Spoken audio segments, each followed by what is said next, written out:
بھی نہیں رہے گا تو اللہ تعالیٰ کی ذات عالی باقی رہے گی۔ اللہ تبارک و تعالیٰ نے زمین آسمان کو بنایا، والسماء بنیناها بأید وإنا لموسعون،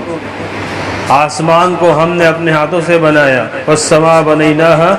بأید وإنا لموسعون، اور ہم اس کو پھیلا رہے ہیں، والارض فرشناها فنعم الماہدون، اور زمین کو ہم نے بچھایا تو ہم اس کے بہترین بچھانے والے ہیں۔ ومن کل شیء خلقنا زوجین لعلکم تذکرون، ہر شے کو ہم نے جوڑا جوڑا بنایا تاکہ تم نصیحت حاصل کرو، تاکہ تم نصیحت پکڑو۔ ففروا الی اللہ، ففروا الی اللہ انی لکم منہ نذیر مبین، بس تم دوڑو اللہ تبارک و تعالیٰ کی طرف، میں تمہارے لیے ایک ڈرانے والا بنا کر بھیجا گیا ہوں۔ تو بھائی اور دوستو، اللہ تبارک و تعالیٰ یہ خالق ہے، الذی خلقہ ثم قدر، اللہ تبارک و تعالیٰ نے ہر چیز کو پیدا فرمایا۔ اللہ تعالیٰ نے ارشاد فرمایا الذی خلق فسوى والذی قدر فہدی، پھر اسی نے تقدیر بنائی اور پھر اسی نے ہر چیز کو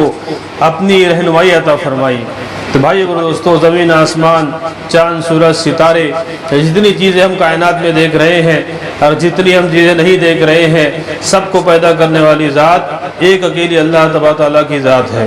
اللہ تبارک و تعالیٰ نے جب زمین کا ایک ٹکڑا نہیں تھا، اللہ تعالیٰ نے ساری زمین کو بنا دیا، آسمان کا وجود نہیں تھا، آسمان کو بنا دیا، اور اللہ تبارک و تعالیٰ نے چاند کو بنایا، والقمر قدرناہ منازل حتی عاد کالعرجون القدیم، سورج کو بنایا، والشمس تجری لمستقر لہا ذلک تقدیر العزیز العلیم، اللہ تعالیٰ نے ستارے بنائے اور اللہ تعالیٰ نے دریا بنائے۔ تو اللہ تعالیٰ سمندروں کو بنانے والا بھی اللہ تبارک و تعالیٰ ہے، اور دریا بنانے والا اور درختوں کو اگانے والا اور ہواؤں کو چلانے والا، ہر شے کا خالق صرف اللہ تبارک و تعالیٰ ہے۔ تو بھائی دوستو، ہم کو اور آپ کو بھی وَلَقَدْ خَلَقْنَا الْإِنسَانَ مِنْ سُلَالَةٍ مِّن طِينٍ ثُمَّ جَعَلْنَاهُ نُطْفَةً فِي قَرَارٍ مَّكِينٍ ثُمَّ خلقنا النطفة علقة فخلقنا العلقة مضغة فخلقنا المضغة عظاما فكسونا العظام لحما ثم انشأناه خلقا آخر فتبارك الله رب العالمین، فتبارك الله احسن الخالقین۔ اللہ تعالیٰ نے ارشاد فرماتا ہے کہ ہم نے انسان کو مٹی کے مادے سے، مٹی کے جوہر سے پیدا فرمایا۔ وَلَقَدْ خَلَقْنَا الْإِنسَانَ مِنْ سُلَالَةٍ مِّن طِينٍ، مٹی کے جوہر سے اللہ تعالیٰ نے انسان کی پیدائش فرمائی۔ ثم جعلناه نطفة في قرار مكين، پھر اس کو ایک محفوظ رحم کے اندر پہنچایا، اس کو اللہ تعالیٰ نے ایک مکان کے اندر پہنچایا، ایک جگہ کے اندر پہنچایا جو محفوظ ہے۔ اور ثم خلقنا النطفة علقة، پھر اس نطفے کو اللہ تعالیٰ جو علقہ بناتا ہے، جو گوشت کا لوتھڑا ہوتا ہے۔ پھر فخلقنا العلقة مضغة، پھر اس علقہ کو، گوشت کے لوتھڑے کو اللہ تعالیٰ جو ہے وہ مدغہ بناتا ہے، اور جمع وخون کو اللہ تعالیٰ گوشت کی شکل عطا فرماتا ہے۔ فخلقنا المضغة عظاما، پھر اللہ تعالیٰ اس گوشت کے لوتھڑے میں ہڈیوں کو پروتا ہے، اور پھر کیا ہوتا ہے فکسونا العظام لحما ثم انشأناه خلقا آخر، پھر اللہ تعالیٰ اسے شکل عطا فرماتا ہے، اور پھر اس کو اللہ تعالیٰ آنکھیں عطا فرماتا ہے، اور ناک عطا فرماتا ہے، اور کان عطا فرماتا ہے، اور زبان عطا فرماتا ہے، اور منہ عطا فرماتا ہے، اور اللہ تعالیٰ اس کو ہاتھ پیر بناتا ہے۔ ساری کے ساری تخلیق اللہ تعالیٰ فرماتا ہے، اور وہ اندھیروں کے اندر ہوتی ہے۔ اللہ تعالیٰ شانوں کے ارشاد ہے اللہ تعالیٰ سورہ زمر کے اندر ارشاد فرماتا ہے کہ یخلقکم فی بطون امہاتکم خلقا من بعد خلق فی ظلمات ثلاث، ہم تمہاری تخلیق فرماتے ہیں، یخلقکم فی بطون امہاتکم، تمہاری ماؤں کے پیٹوں کے اندر تمہاری تخلیق فرماتے ہیں، خلقا من بعد خلق، ایک تخلیق کے بعد دوسری تخلیق، اور فی ظلمات ثلاث، تین اندھیروں کے اندر اللہ تعالیٰ انسان کی تخلیق کو فرماتا ہے۔ تو بھائی اور دوستو، اللہ تعالیٰ یہ خالق ہے، اور اسی نے انسان کی شکلیں بنائی، اسی نے انسان کی صورتیں بنائی، اور کیسا بہترین صورتیں بنانے والا ہے۔ آدم علیہ السلام سے لے کر تو قیامت تک آنے والے آخری انسان تک، کسی بھی انسان کا چہرہ دوسرے انسان کے چہرے سے میل نہیں کھاتا ہے۔ کسی بھی انسان، ہر انسان کا چہرہ اللہ جدا جدا بناتا ہے، ہر انسان کا لہجہ، اس کی آواز اللہ جدا جدا بناتا ہے، ہر انسان کی ہاتھوں کی انگلیوں کا نشان اللہ جدا جدا بناتا ہے، یہ اللہ تعالیٰ کی کاریگری ہے۔ وہی جو ہے مصور ہے اور وہی جو ہے باری ہے، بغیر نمونے کے بنانے والا وہی اللہ تبارک و تعالیٰ ہے جو رب العالمین ہے، وہی مالک الملک ہے، وہی دو جہان کا بادشاہ ہے اور وہی خالق، وہی رزاق ہے۔ ان اللہ هو الرزاق ذو القوۃ المتین، وہی زبردست کی قوت والا ہے اور وہی رزق عطا کرنے والا ہے۔ تو بھائی دوستو، ساری کی ساری کائنات کو چلانے والا بھی اللہ ہے، اس کو بنانے والا بھی اللہ ہے، اس کو تھامنے والا بھی اللہ ہے۔ یمسک السماوات والارض ان تزولا، زمین آسمان کو اللہ نے تھاما ہوا ہے۔ وَلَئِن زَالَتَا إِنْ أَمْسَكَهُمَا مِنْ أَحَدٍ مِّن بَعْدِهِ إِنَّهُ كَانَ حَلِيمًا غَفُورًا، اگر اللہ تبارک تعالیٰ اس کو نہ تھامے تو پھر اللہ کے علاوہ ان کو تھامنے والا کوئی نہیں ہے۔ وہی دوستو، ساری کائنات کو تھامنے والا اللہ تبارک تعالیٰ ہے۔ أَوَلَمْ يَرَوْا إِلَى الطَّيْرِ فَوْقَهُمْ صَافَّاتٍ وَيَقْبِضْنَ مَا يُمْسِكُهُنَّ إِلَّا الرَّحْمَنُ إِنَّهُ بِكُلِّ شَيْءٍ بَصِيرٌ۔ اللہ تعالیٰ شانوں کا ارشاد ہے کہ یہ پرندوں کے اوپر غور کیوں نہیں کرتے؟ پرندے آسمان میں اڑتے ہیں، تیرتے ہیں اور اپنے پروں کو پھڑ پھڑاتے ہیں، اور انسان سوچتا ہے کہ پروں کو پھڑ پھڑانے سے، ہوا کے دباؤ سے یہ پرندے آسمان میں اڑ رہے ہیں۔ اللہ تعالیٰ شانہ کا ارشاد ہے وَيَقْبِضْنَ، بعض اوقات یہ اپنے پروں کو سمیٹ لیتے ہیں، ایسے وقت میں ان کو کون تھامتا ہے؟ اللہ تعالیٰ شانہ ارشاد فرماتے ہیں مَا يُمْسِكُهُنَّ إِلَّا الرَّحْمَنُ، ان کو تھامنے والا اللہ کے سوا کوئی نہیں ہے، رحمان کے سوا انہیں کوئی نہیں تھامتا۔ تو بھائی اور دوستو، ان پرندوں کو تھامنے والا بھی اللہ ہے اور آپ کو تھامنے والا بھی اللہ ہے اور مجھ کو تھامنے والا بھی اللہ تبارک و تعالیٰ ہے، اور ساری کائنات کو تھامنے والا وہی اللہ تبارک و تعالیٰ عزت دینے والا ہے۔ جس کو عزت عطا کرے اس کو کوئی ذلیل نہیں کر سکتا، جس کو ذلیل کر دے اسے عزت نہیں دے سکتا، اور ملک اور کائنات اور بادشاہت اللہ تعالیٰ کے اختیار میں ہے۔ قل اللہم مالک الملک تؤتی الملک من تشاء وتنزع الملک ممن تشاء وتعز من تشاء وتذل من تشاء بيدك الخير إنك على كل شيء قدير تولج الليل في النهار وتولج النهار في الليل وتخرج الحي من الميت وتخرج الميت من الحي وترزق من تشاء بغیر حساب۔ آپ فرما دیجئے، حضور پاک صلی اللہ علیہ وسلم کو اللہ تعالیٰ خطاب کر کے ارشاد فرماتا ہے، آپ فرما دیجئے اے محمد صلی اللہ علیہ وسلم کہ اے اللہ تو کائنات کا بادشاہ ہے، تو کائنات کا شہنشاہ ہے، جس کو چاہے ملک عطا کرے، جس سے چاہے ملکوں کو چھین لے، جس کو چاہے عزت عطا کرے، جس کو چاہے ذلیل کر دے، ساری کے ساری بھلائی تیرے اختیار میں ہے اور تو ہر شے پر قادر ہے۔ جس کو چاہتا ہے فرمائے اللہ تبارک و تعالیٰ زندے سے مردہ کو نکالتا ہے، مردہ سے زندہ کو نکالتا ہے، اور رات کو دن میں داخل فرماتا ہے، دن کو رات میں داخل فرماتا ہے، جس کو چاہتا ہے بے شمار رزق عطا فرماتا ہے۔ بھائی اور دوستو، اللہ تبارک و تعالیٰ وہی خالق ہے، وہی مالک ہے، وہی رازق ہے۔ چیوٹی کو رزق دینے والا بھی اللہ ہے، سمندر کی مچھلیوں کو پالنے والا بھی اللہ تبارک و تعالیٰ ہے، ہاتھی کو رزق دینے والا بھی اللہ تبارک و تعالیٰ ہے۔ وما من دابۃ فی الارض الا علی اللہ رزقها ویعلم مستقرها ومستودعها کل فی کتاب مبین۔ زمین پر چلنے والا کوئی جاندار ایسا نہیں ہے جس کا رزق اللہ کے ذمہ نہ ہو، جس کا رزق اللہ نے اپنے ذمہ نہ لے رکھا ہو۔ اللہ تبارک و تعالیٰ کے بعد جو قابل تعریف ہستی ہے وہ ہمارے آپ کے آقا، کالی کملی والے، سنہری جالی والے، گنبد خضرا والے، احمد مجتبیٰ محمد مصطفیٰ صلی اللہ علیہ وسلم کی ذات عالی ہے۔ اللہ تبارک تعالیٰ نے آپ کو اپنا حبیب بنایا، اللہ تبارک تعالیٰ نے آپ کو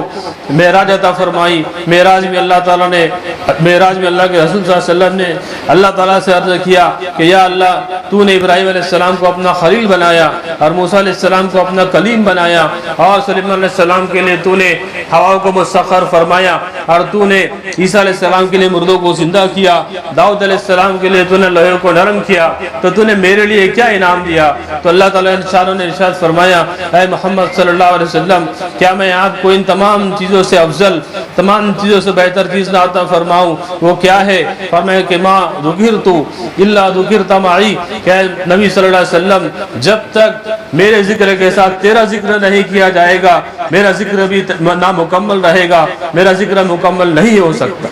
اسی لیے بھائی دوستو، جب تک اللہ تعالیٰ کی توحید کی گواہی کے ساتھ ساتھ حضور پاک صلی اللہ علیہ وسلم کی رسالت کی گواہی نہ دی جائے، فرمایا کہ اللہ کی توحید بھی اللہ کے پاس قابل قبول نہیں ہے۔ تو اسی لیے اللہ تبارک تعالیٰ نے ارشاد فرمایا ورفعنا لک ذکرک، اے نبی صلی اللہ علیہ وسلم ہم نے آپ کے ذکر کو بلند فرما دیا۔ جب تک کائنات کے اندر جب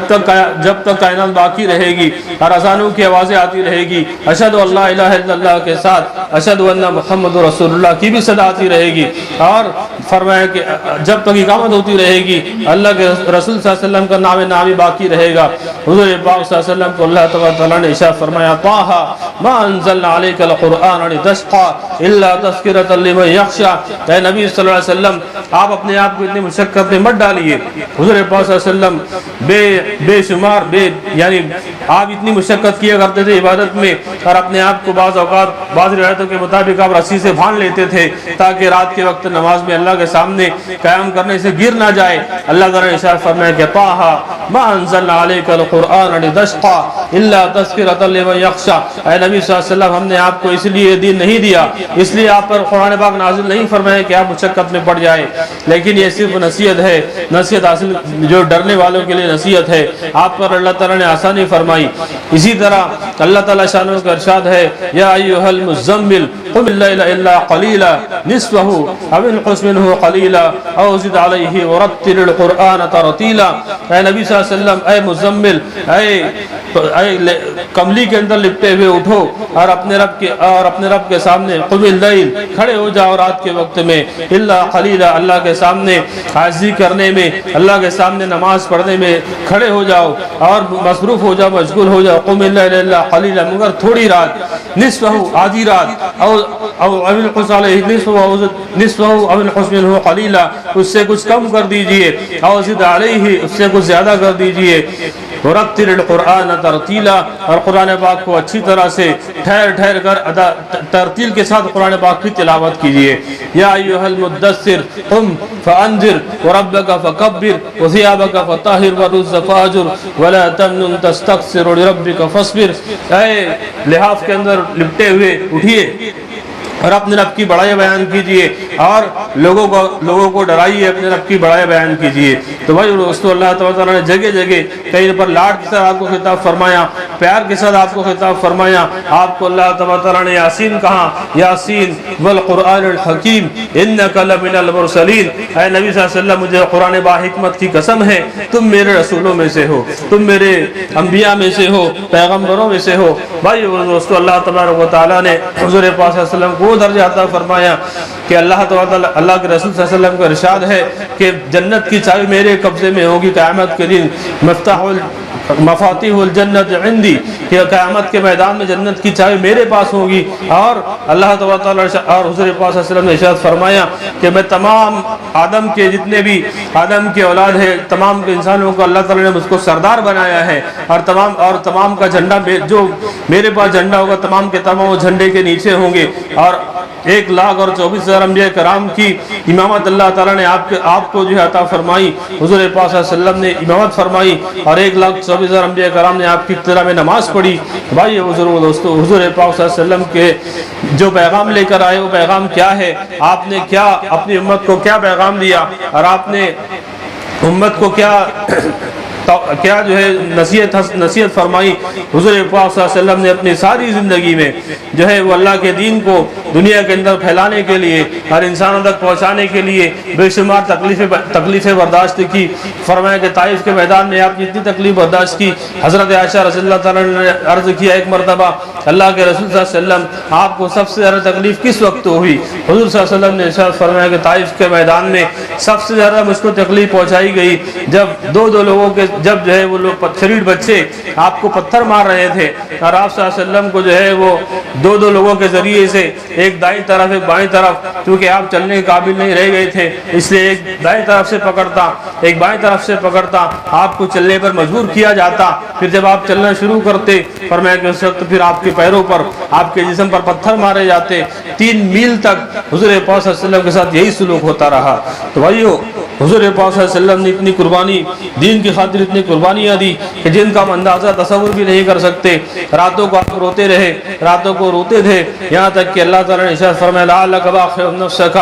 اللہ یکونوا مؤمنین، اے نبی صلی اللہ علیہ وسلم کہ آپ روتے روتے اپنی جان کو ہلاک کر دیں گے کہ یہ لوگ ایمان نہیں لاتے؟ حضور پاک صلی اللہ علیہ وسلم ہمارے لیے، آپ کے لیے اور ساری کے ساری انسانیت کے لیے اتنا روئے ہیں اور اتنا تڑپے ہیں کہ کس طرح میری امت کو ہدایت مل جائے اور کس طرح میری امت اسی صراط مستقیم پر آ جائے، سیدھے راستے پر آ جائے اور جہنم سے بچ کر وہ جنت والے راستے پر آ جائے۔ اتنا تڑپے کہ ہمارے ماں باپ ہمارے لیے اتنا نہیں تڑپے جتنا کہ ہمارے نبی صلی اللہ علیہ وسلم ہمارے لیے تڑپے ہیں۔ بھائی اور دوستو، جنگ احد کا واقعہ ہے تاکہ دشمنوں نے جو ہے وہ چاروں طرف سے گھیر لیا، شروع مسلمانوں کو فتح ہوئی، اس کے بعد شکست ہونے لگی۔ جب شکست ہونے لگی اس وقت میں فرمایا کہ 1000 کفار کا لشکر تھا جو چاروں طرف سے نبی صلی اللہ علیہ وسلم کو اور آپ کے صحابہ کو گھیرے میں لیا ہوا تھا۔ صرف 10 صحابہ کرام تھے جنہوں نے حضور پاک صلی اللہ علیہ وسلم کو اپنے حصار میں لے کر آپ کی حفاظت فرما رہے تھے۔ کسی کے ہاتھ میں تیر تھا، کسی کے ہاتھ میں ڈھال تھی، اس سے وہ دشمنوں کے وار کو روک رہے تھے۔ کسی کے ہاتھ میں تلوار تھی، کسی کے ہاتھ میں نیزہ تھا۔ ایک صحابی تھے قدرت بن نعمان رضی اللہ تعالیٰ عنہ، ان کے پاس کچھ بھی نہیں تھا، نہ تیر تھی، نہ تلوار تھا، نہ ڈھال تھی، نہ نیزہ، نہ کچھ بھی نہیں تھا۔ وہ اپنے ہاتھوں سے اپنے جسم سے ہر تیر کو، ہر وار کو روک رہے تھے۔ ایک تیر آیا دشمن کی طرف سے اور سنسناتا وہ آپ کی قدرت بن نعمان رضی اللہ عنہ کی آنکھ کے اندر داخل ہو گیا اور آنکھ جو ہے وہ بالکل اندر جا کر پھنس گیا۔ حضور پاک صلی اللہ علیہ وسلم انہوں نے مڑ کر اللہ کے رسول صلی اللہ علیہ وسلم کی طرف دیکھا، حضور پاک صلی اللہ علیہ وسلم کی آنکھوں میں آنسو آ گئے۔ آپ نے اس تیر کو پکڑ کر کھینچا اور کھینچ کر فرمائے وہ جتنی آنکھ تھی وہ کیما بن کر باہر آ گئی۔ آپ نے اس کے ملبے کو یکجا کیا، اپنے ہتھیلی پر رکھا اور اللہ کا نام لے کر ان کی آنکھ کے اوپر دوبارہ لگایا، ان کی آنکھ کی جگہ پر ہاتھ رکھا اور اللہ تعالیٰ سے دعا فرمائی کہ اللہ قتادہ کی آنکھ تیرے رسول صلی اللہ علیہ وسلم کی حفاظت میں ضائع ہوئی ہے تو اسے دوسری آنکھ سے اچھا اور خوبصورت بنا دے۔ چنانچہ اسی وقت ان کی بینائی روشنی واپس آ گئی۔ بھائیو، حضور پاک صلی اللہ علیہ وسلم کو ایک شخص نے پتھر مارا جس سے آپ کا توازن ڈگمگا گیا اور آپ گرے اور ایک گھڑے کا کنارہ آپ کی گردن کو لگا جس کی وجہ سے آپ بے ہوش ہو گئے اور لہولہان بھی ہو گئے۔ تو صحابہ کرام سمجھے کہ آپ نعوذ باللہ شہید تو نہیں ہو گئے، خون ہو گیا تھا۔ چنانچہ حضرت طلحہ رضی اللہ تعالیٰ نے آپ کو سہارا دیا، حضرت طلحہ رضی اللہ تعالیٰ نے آپ کو ہوش میں لائے، سہارا دیا، یہاں تک کہ جب آپ ہوش میں آئے تو بیک وقت 10 کے 10 صحابہ کرام نے 10 یا 12 صحابہ کرام نے بیک وقت اور بیک زبان یہ عرض کیا کہ اللہ کے رسول صلی اللہ علیہ وسلم آپ اب اس وقت جو ہے آپ ان کفار کے لیے بد دعا فرما دیجئے، یہ آپ کی جان کے در پہ ہیں، یہ آپ کو جان سے مار دینا چاہتے ہیں، آپ ان کے لیے بد دعا فرما دیجئے۔ حضور صلی اللہ علیہ وسلم نے ہاتھ اٹھائے، دعا کے لیے ہاتھ اٹھائے۔ صحابہ کرام سمجھے کہ ابھی اللہ تعالیٰ سے بد دعا کریں گے اور اب سارے کے سارے کفار یہ ختم ہو جائیں گے، نیست و نابود ہو جائیں گے، اب ان پر بجلیاں گرنے والی ہے۔ وہ دیکھ رہے تھے منظر کہ اللہ کے رسول کیا کہتے ہیں، اللہ سے کیا عرض کرتے ہیں۔ بھائیو، حضور پاک صلی اللہ علیہ وسلم کا تو صرف کہنا تھا اور اللہ نے کر دینا تھا۔ حضور پاک صلی اللہ علیہ وسلم نے ہاتھ اٹھائے، صحابہ کرام سمجھے کہ اب بجلیاں کوننے والی ہے، اب یہ کفار بندر اور خنزیر بننے والے ہیں۔ فرمایا کہ اللہ کے رسول صلی اللہ علیہ وسلم نے ارشاد فرمایا، اللہم اغفر لی قومی فانہم لا یعلمون، اے اللہ میری قوم کو معاف کر دے کیونکہ یہ مجھے جانتے نہیں ہے کہ میں تیرا رسول ہوں۔ ایسی وقت میں، ایسی حالات میں اللہ کے رسول صلی اللہ علیہ وسلم نے فرمایا کہ بد دعا نہیں فرمائی کفار کے لیے، بلکہ اس وقت بھی ان کے لیے مغفرت کی دعا فرمائی، اس وقت ان کے لیے ہدایت کی دعا فرمائی۔ حضور پاک صلی اللہ علیہ وسلم کی جو قربانیاں ہیں جس کو بھائی اور دوستو ہم بیان نہیں کر سکتے، کتنی قربانیوں کے ساتھ دین ہم تک پہنچا اور یہ قرآن پاک ہم تک پہنچا، حدیث کا ذخیرہ ہم تک پہنچا اللہ کے اور آج ہم مسلمان ہیں۔ ایسے دیش کے اندر اور ایسے وطن کے اندر ہم مسلمان ہیں جہاں پر نہ جانے کتنے کروڑ خداؤں کی، اللہ کے علاوہ غیر اللہ کی پرستش کی جاتی ہے، اور نہ جانے کتنے کروڑ لوگ وہ روزانہ صبح جا کر مندروں میں گھنٹیاں بجاتے ہیں۔ بھائی دوستو، ایسے وقت میں اگر آج ہم اسلام کی حالت میں ہیں اور مسلمان بن کر مسجد کے اندر اللہ کے گھر کے اندر بیٹھے ہیں تو بھائی دوستو یہ جو دین پہنچا ہے یہ خون اور پسینے کے ساتھ ہوتا ہوا پہنچا ہے۔ اس میں صحابہ کا خون ہے، اللہ کے رسول صلی اللہ علیہ وسلم کا خون ہے، صحابہ کا پسینہ ہے، صحابہ کا خون ہے، اور اس وقت سے لے کر تو آج تک جتنے اولیاء کرام ہیں اور فرمایا کہ بزرگان دین اکابر ملت ہے، ان تمام کی قربانیوں کا یہ نتیجہ ہے کہ آج ہم اللہ کے گھر میں اللہ کا نام لے رہے ہیں۔ تو یہ اس پر فرمایا کہ بڑی نعمت ہے جسے کہا جاتا ہے کہ وکفا بہ نعمہ، الحمدللہ علی نعمت الاسلام، وکفا بہ نعمہ، فرمایا کہ اسلام کی نعمت کا مل جانا ہی کافی ہے۔ اتنی عظیم الشان نعمت اللہ نے ہم کو عطا فرمائی، فرمایا کہ اگر اس نعمت کے ساتھ ہمیں کچھ بھی نہ دیا جاتا، فرمایا صرف اسلام کی نعمت ہم کو مل جاتی، یہی نعمت ہماری دنیا آخرت کو آباد کرنے کے لیے کافی ہے۔ بھائی دوستو، اس پر ہم جتنا شکر ادا کرے کم ہے، اور اپنی جو ہے آنے والی، اس لیے ہمیں یہ چاہیے کہ اللہ تعالیٰ کی نعمتوں کا شکر ادا کریں، دین فرمایا اسلام کی نعمت کا شکر ادا کریں، اور حضور پاک صلی اللہ علیہ وسلم کی امت کے اندر اللہ نے ہم کو پیدا فرمایا، اس پر اللہ کا شکر ادا کریں۔ انبیاء کرام بھی دعا کیا کرتے تھے، انبیاء کرام نے دعا کی کہ اللہ ہم کو اللہ کے حضرت محمد صلی اللہ علیہ وسلم کی امت کے اندر پیدا فرمایا کہ اللہ تعالیٰ نے ان کی دعا کو قبول نہیں فرمایا، لیکن فرمایا کہ ہم کو بغیر مانگے کہ اس امت کے اندر اللہ نے پیدا فرمایا، اللہ کا کتنا بڑا احسان ہے۔ بھائیو بزرگ دوستو، اس لیے ہمیں چاہیے کہ ہم اپنی آخرت سے فرمایا کہ غفلت میں نہ پڑ جائے، ہم اپنی آخرت کو سنوارنے کے اندر لگ جائیں۔ اب بھی وقت ہے، فرمایا کہ اس کے پہلے، آج سے 20 سال پہلے یا آج سے 15 سال پہلے تک یہ بات کہی جاتی تھی کہ موت کا وقت مقرر نہیں ہے، کسی وقت کسی کی موت آ سکتی ہے، آنا ترتیب کے ساتھ ہے، پہلے دادا آتا ہے، پھر باپ آتا ہے، پھر بیٹا آتا ہے، پھر پوتا آتا ہے، اور جانے میں کوئی ترتیب نہیں ہے، پہلے بیٹا بھی جا سکتا ہے، پہلے پوتا بھی جا سکتا ہے، دادا زندہ ہو سکتا ہے۔ یہ بات 15 سے 20 سال پہلے صرف کئی سنی جاتی تھی، آج ہم اپنی آنکھوں سے دیکھ رہے ہیں۔ اس بیماری کی وجہ سے فرمایا کتنے لوگ دنیا سے ہماری آنکھوں کے سامنے رخصت ہوتے چلے جا رہے ہیں۔ بھائیو، فرمایا بھائیو بزرگوں دوستو، یہ ضروری نہیں ہے کہ ہم انتظار کرتے رہیں، فرمایا کسی بھی وقت کیسے بھی حالت میں موت آ سکتی ہے۔ اللہ تعالیٰ شانوں کا ارشاد ہے، لِكُلِّ أُمَّةٍ أَجَلٌ إِذَا جَاءَ أَجَلُهُمْ فَلَا يَسْتَأْخِرُونَ سَاعَةً وَلَا يَسْتَقْدِمُونَ۔ ہر جان کے لیے، ہر امت کے لیے، ہر قوم کے لیے موت کا وقت مقرر ہے، جب وقت آ جاتا ہے پھر نہ ایک ساتھ آگے ہو سکتی ہے نہ ایک ساتھ پیچھے ہو سکتی ہے۔ بھائی دوستو، موت کا ایک وقت مقرر ہے، ہم سب کو اللہ کے سامنے پیش ہونا ہے، ہم سب کو اللہ کے سامنے کھڑا ہو کر فرمایا کہ اپنے لمحے لمحے کا حساب دینا ہے، اور فرمایا پائی پائی کا حساب دینا ہے۔ اللہ تبارک تعالیٰ شانوں کا ارشاد ہے، اس وقت جب موت آئے گی تو وہ انسان کہے گا رب ارجعون، اے اللہ مجھے دنیا کے اندر تھوڑی مہلت دے دے، میں تیری فرما برداری کر لوں، تیرے سامنے سجدے کر لوں، تیرے سامنے قیام کر لوں، تیرے دیے ہوئے قرآن پاک کی تلاوت کر لوں، اور تیرے دین پر عمل کر لوں۔ فرمایا کہ انسان کہے گا رب ارجعون لعلی اعمل صالحا فیما ترکت، تیرے راستے میں سب کا خیرات کر دوں، جو کچھ چھوڑ آیا اس کے اندر رہ کر تیری تھوڑی فرما برداری کر لوں، مجھے تھوڑا وقت دے دے۔ اللہ تعالیٰ ارشاد فرمائے گا کلا انہا کلمۃ هو قائلها ومن ورائهم برزخ الى یوم یبعثون، یہ صرف ایک بیہودہ بات ہے اور ایک لغو کلمہ ہے، ایک بات زبان سے نکال رہا ہے جس کی کوئی حقیقت نہیں ہے۔ اس کے ساتھ ہی تیرے ساتھ برزخ تک تجھ کو قبر کے اندر رہنا ہے، اور فرمایا کہ روز محشر کے وقت پھر تم اٹھائے جاؤ گے۔ بھائی دوستو، اس کے پہلے کہ موت آ جائے، اس کے پہلے کہ ہم دنیا سے رخصت ہونے کا وقت ہمارے سامنے آ جائے، ہمیں چاہیے کہ ہم اللہ تعالیٰ کے بارگاہ میں توبہ کریں۔ یا ایھا الذین آمنوا توبوا الی اللہ توبۃ نصوحا، اللہ تعالیٰ شانوں کا ارشاد ہے کہ ایمان اور اللہ تعالیٰ کی بارگاہ میں پکی اور سچی توبہ کر لو۔ عسیٰ ربکم، اس کے اگلی آیات میں اللہ تعالیٰ ارشاد فرمائے کہ امید ہے کہ اللہ تعالیٰ تمہاری توبہ قبول فرمائے، اور اللہ تعالیٰ تمہارے حال پر توجہ فرمائے، اور اللہ تعالیٰ تمہاری مغفرت کرے۔ تو ہمیں چاہیے کہ ہم اپنے آنے والے آخرت کی تیاری کریں۔ ہر لمحہ ہمارا قیمتی ہے، ہر سیکنڈ ہمارا قیمتی ہے۔ آج کل نوجوانوں سے ہم یہ بار بار سنتے ہیں کہ ٹائم پاس نہیں ہوتا۔ اللہ بھائی اور دوستو، یہ نوجوان کہتے ہیں کہ ٹائم پاس نہیں ہوتا، یہ وہی شخص کہہ سکتا ہے جس کے سامنے آخرت کا منظر نہ ہو، جس کے سامنے جنت نہ ہو، جس کے سامنے جہنم نہ ہو، جس کے سامنے جنت جہنم ہوگی، جس کو پتا ہے کہ میرے ایک سبحان اللہ کہنے سے مجھ کو کیا اجر مل رہا ہے، ایک الحمدللہ کہنے سے میں کہاں جا کر پہنچ رہا ہوں، اور اللہ اکبر کہنے کا مجھے کیا اجر مل رہا ہے، سورہ فاتحہ پڑھنے سے مجھے کیا ثواب مل رہا ہے۔ وہ زندگی میں، اللہ کی قسم، زندگی میں یہ نہیں کہے گا کہ میرا ٹائم پاس نہیں ہو رہا ہے، بلکہ وہ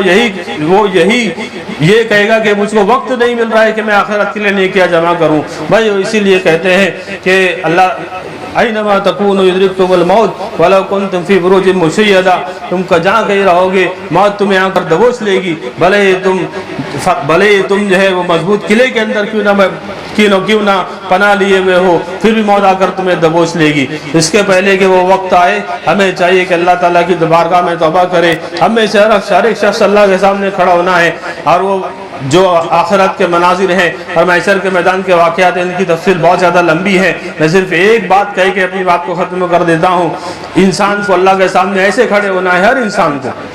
آدم علیہ السلام سے لے کر قیامت تک آنے والے ہر انسان کو اللہ کے سامنے اس طرح کھڑا ہونا ہے کہ اللہ کے اور اس کے بیچ میں کوئی ترجمہ کرنے والا نہیں ہوگا، کوئی ٹرانسلیشن کرنے والا نہیں ہوگا۔ اللہ تعالیٰ جو بھی ارشاد فرمائیں گے براہ راست بندے سے پوچھیں گے، اور بندے کو اس کے سامنے جواب دینا ہوگا۔ سامنے دیکھتی ہوئی جہنم ہوگی، پیچھے جنت ہوگی، اور اپنے دائیں طرف دیکھے گا تو عمل نظر آئیں گے، بائیں طرف دیکھے گا تو عمل نظر آئیں گے۔ بھائیو، اس وقت اللہ تعالیٰ پوچھے گا، میرے بندے، میں نے تجھ کو دنیا کے اندر جوانی عطا فرمائی، بتا تو کیا کر کے آیا؟ میں نے تجھ کو مال عطا فرمایا، بتا تو کیا کر کے آیا؟ میں نے تجھ کو فلاں نعمت عطا فرمائی اور فلاں نعمت عطا فرمائی۔ وہ تمام نعمتوں کو گنا کر اللہ تعالیٰ بندے سے پوچھے گا، بتا آج کے دن کے لیے تو کیا لے کر آیا؟ اگر اچھے عمل لے کر آیا ہے تو وہ انسان کہے گا کہ یا اللہ یہ لایا وہ لایا، اور اگر اچھے عمل نہیں کر کے لایا ہے تو وہ رونا شروع کرے گا، اور اتنا روئے گا اتنا روئے گا اتنا روئے گا کہ اس کے آنسو کے اندر کشتیاں چلنے لگے گی۔ پھر اللہ دوبارہ اسی طرح جو ہے اتنا اس کے آنسو اتنے جمع ہو جائے گے کہ اس کے اندر کشتی چلنے لگے گی۔ دوبارہ اللہ تعالیٰ اس سے سوال کریں گے،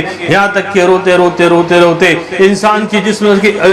کی آنکھوں سے آنسو ختم ہو جائیں گے۔ پھر دوبارہ اللہ اس سے یہی سوال کرے گا، یہاں تک کہ آتا ہے علماء کرام ارشاد فرماتے، علماء کرام نے لکھا ہے کہ انسان خون کے آنسو رونا شروع کرے گا، اور اتنا روئے گا کہ جسم کا سارا خون اور بدن کا سارا خون آنکھوں کے راستے نکل کر وہ ختم ہو جائے گا، پھر بھی اللہ تعالیٰ کا مطالبہ اس سے ختم نہیں ہوگا۔ پھر اگر وہ داہنے ہاتھ والا میں ہوگا، اللہ تعالیٰ اس کو جو ہے وہ جنت کا لباس پہنائیں گے، جنت کی نعمت عطا فرمائیں گے۔ اگر بائیں ہاتھ والوں میں ہوگا، فرشتے اس کو جبڑے سے پکڑیں گے، وہ کہے گا رحم کرو رحم کرو رحم کرو۔ وہ اللہ تعالیٰ فرشتے اس سے کہیں گے، تم پر رحمان نے رحم نہیں کیا، ہم تم پر کہاں سے رحم کرے؟ تم کو دنیا کے اندر موقع ملا تھا، تم نے اس کو ضائع کر دیا، آج آخرت کے اندر تمہاری کوئی سنوائی نہیں ہے۔ اور بھائیو، اس کے بعد آخرت کے جو مناظر ہیں ان کو اگر ہم بیان کرنا شروع کریں تو 1 گھنٹہ اور چاہیے، لیکن مختصر یہ ہے کہ ہم کو